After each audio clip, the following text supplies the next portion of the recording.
Olá, meu nome é Davidson. Vou falar um pouco sobre máquinas de fluxo e a definição. Logo após, vou falar sobre turbomáquinas. Para aí sim, falar um pouco sobre turbomáquinas técnicas, as definições e as classificações, certo? Então vamos começar com a definição de máquinas de fluxo, né? Então, a máquina de fluxo pode fornecer ou receber energia do fluido de trabalho, ou seja, a energia mecânica é transmitida ao fluido ou retirada do mesmo. A principal característica de uma máquina de fluxo é o rotor composto por palhetas móveis que são percorridas por um fluido contínuo, né? Segundo esse princípio de funcionamento, as máquinas de fluxo podem ser classificadas como volumétrica ou de deslocamento positivo, e as dinâmicas ou turbomáquinas, que será o objeto de estudo, né? Quando a máquina opera com o fluido contínuo, escoando através de palhetas fixas no rotor, e a transferência de energia deve-se à variação da quantidade de movimento das seções de escoamento do fluido, as máquinas rotativas, como as bombas de engrenagem, e as máquinas alternativas, como os compressores de pistão, são exemplos de máquinas de deslocamento positivo, certo? Então vamos falar um pouco sobre turbomáquinas, né? Então o que é uma turbomáquina, né? São máquinas de fluxo, né, que podem ser classificadas quanto à compressibilidade do fluxo de trabalho, turbomáquinas térmicas e hidráulicas, e sentido de transferência de energia, né? E quanto à geometria do percurso do fluido, sendo turbomáquinas radiais e axiais. Temos assim alguns critérios que definem a classificação enquanto turbomáquinas, né? O primeiro critério de classificação é a compressibilidade de fluxo. Temos o hidráulico e a térmica. Temos o critério de classificação no sentido de transferência de energia, né? No caso motora ou geradora. E por último, o critério de classificação de direção do fluido. Seria radial, diagonal ou axial. Geralmente trabalhamos muito com a radial e axial. Né? Quanto à compressibilidade, né? Turbomáquinas térmicas são aquelas onde o fluido de trabalho é compressível, ocorrendo uma variação significativa na densidade do fluido que passa pelo rotor. Exemplos de turbomáquinas térmicas são as turbinas a vapor, turbina a gás e os turbocompressores. Certo?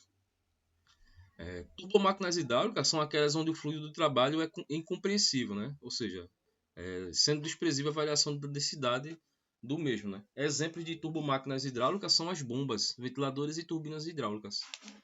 Quanto ao sentido da transferência de energia, né? Turbomáquinas motoras recebem energia mecânica do fluido de trabalho e são classificadas como motoras.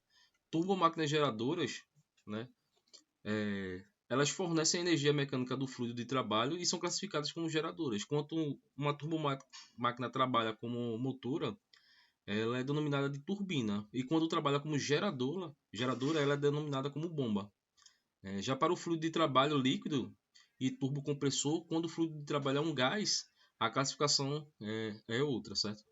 Então, turbomáquinas radiais ou centrífugas. Né?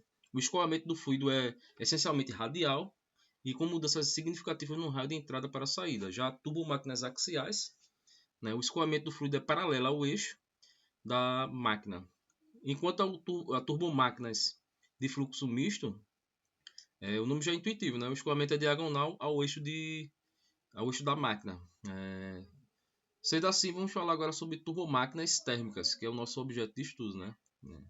Então, as turbomáquinas térmicas são máquinas de fluxo rotativas, onde o fluxo de trabalho é compressível.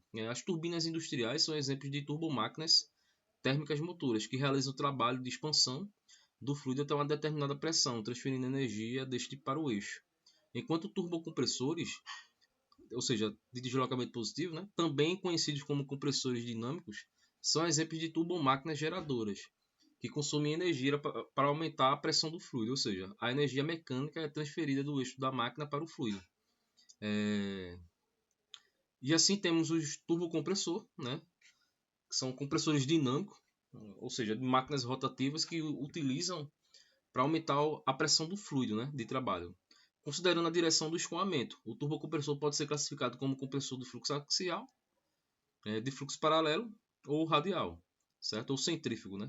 Onde o escoamento entra no rotor paralelo ao eixo e sai perpendicular a este. Aqui é um exemplo clássico, né? Uma imagem, né, da definição de um turbocompressor, né? Ele entra paralelo ao eixo, né, e sobe radialmente, ou seja, direção perpendicular, né?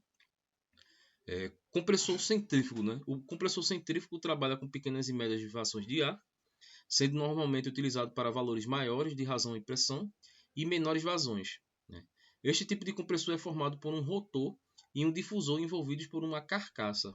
O fluido é acelerado no rotor, onde sua energia cinética é parcialmente convertida em pressão e, em seguida, passa pelo difusor, onde a outra parte da velocidade é convertida em energia de pressão. Normalmente, né, o compressor ele é projetado para que metade da pressão final seja produzida no rotor e metade no difusor. Já o compressor axial, né, é um compressor dinâmico formado por um ou mais estágios de compressão, sendo cada estágio composto por um par de rotor ou estator, onde o fluido de trabalho escoa paralelamente ao eixo do rotor.